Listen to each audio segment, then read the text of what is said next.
You disconnect from that, you disconnect from your life. Everything is in signs and symbols. Why do you think a sperm drop in a mother's womb connects through a cord to a mother that's eating foods that's going to nourish that child that cannot go to the grocery store, cannot do anything for itself?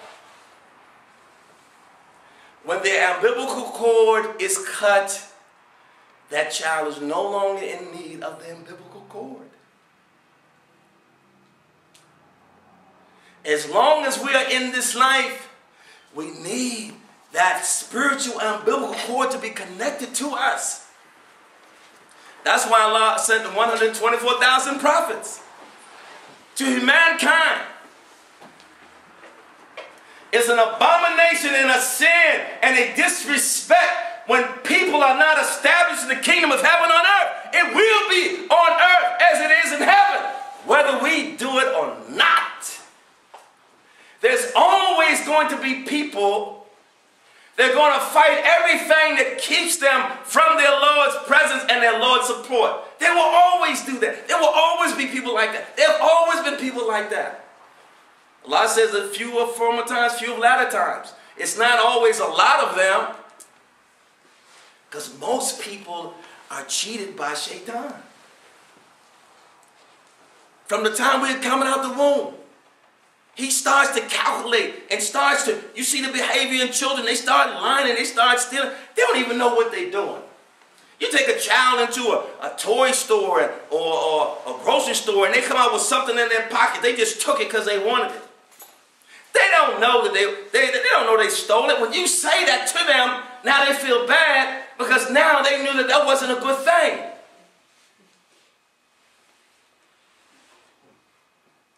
We don't understand. We really don't get it. That the most important thing to us is that connection. Now Allah Almighty gives us signs and symbols and everything. We inhale and we exhale for our physical lives. But even that oxygen that we inhale and exhale, there are some people that can use that oxygen to do phenomenal things. You see yogis using it to do phenomenal things. You see swimmers. They're able to hold their breath for long periods of time underwater, deep water.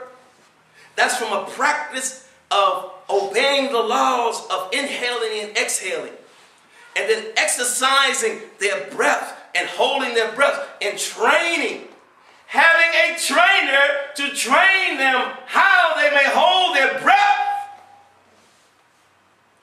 To utilize the oxygen that everybody's just inhaling and exhaling and they haven't achieved or excelled in anything. They're just getting what they need for their bodies. Here are these people are using that same oxygen and they are excelling. They're beginning to excel in life. You see them doing phenomenal things with that power of their breath. Doing phenomenal things. Running up steep hills and lifting up weights through breath. Lifting up cars and swimming and pulling boats. They doing it through the breath of breathing. The power of utilizing the oxygen and the elements of the oxygen, inhaling, exhale through their bodies. But that's only to teach us about the spiritual power that we don't even use. Allah sent 124,000 prophets. You go in the Old Testament, New Testament, and the Quran, and you read about them. They were ordinary people. There was a sperm drop in the loins of someone except for Esau, ibn Maryam, Jesus Christ. But he still came through a mother. He still had to be connected to his mother's umbilical cord. She still had to eat and drink nourishing foods in order to nourish that fetus lump. Here he was learning to use and being trained to use that spiritual power. And what made him stand out from other people is that he learned how to harness and use that power and to believe and to trust in that power.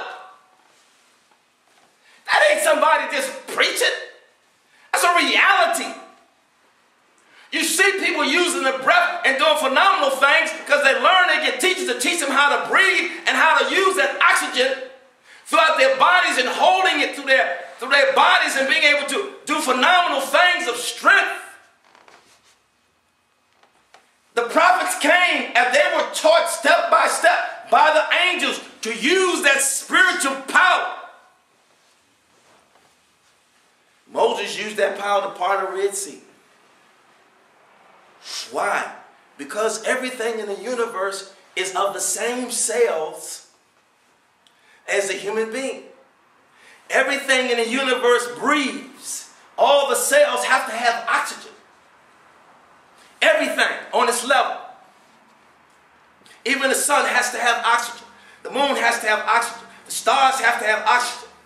The sky has oxygen. It breathes. It is a cell.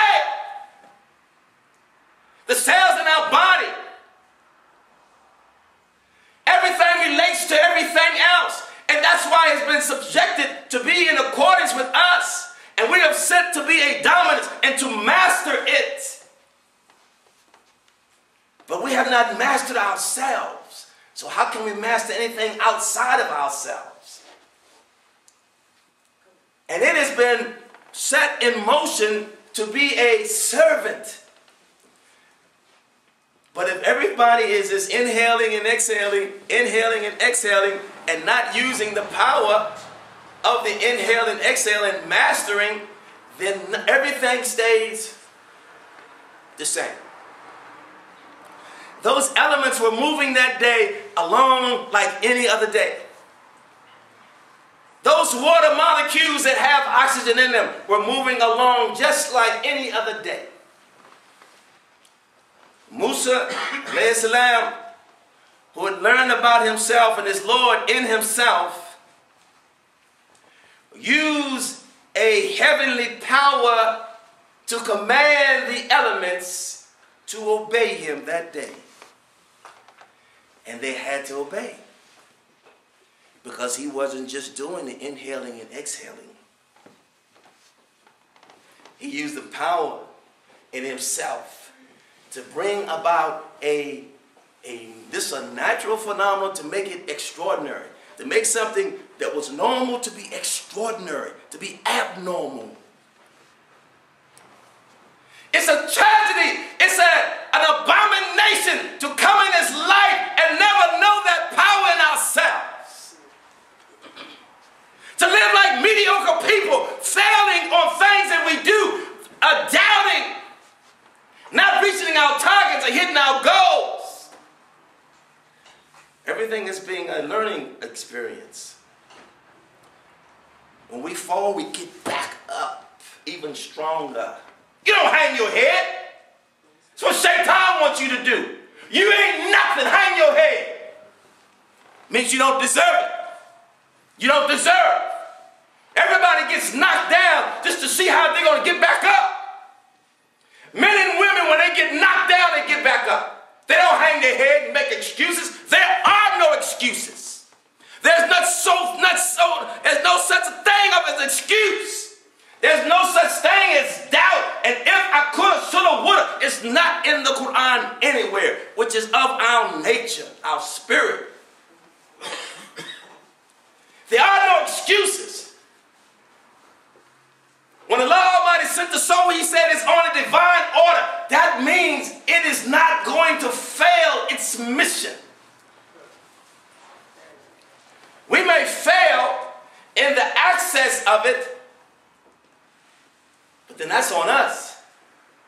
We didn't access that power. If you don't inhale and exhale, you hold your breath long enough, you are going to die.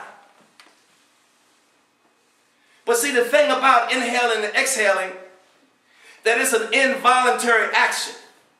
We have to do it. But one of the things Allah gave to human beings is that they have a choice to use the power of spirituality or not. And we chose not to use it.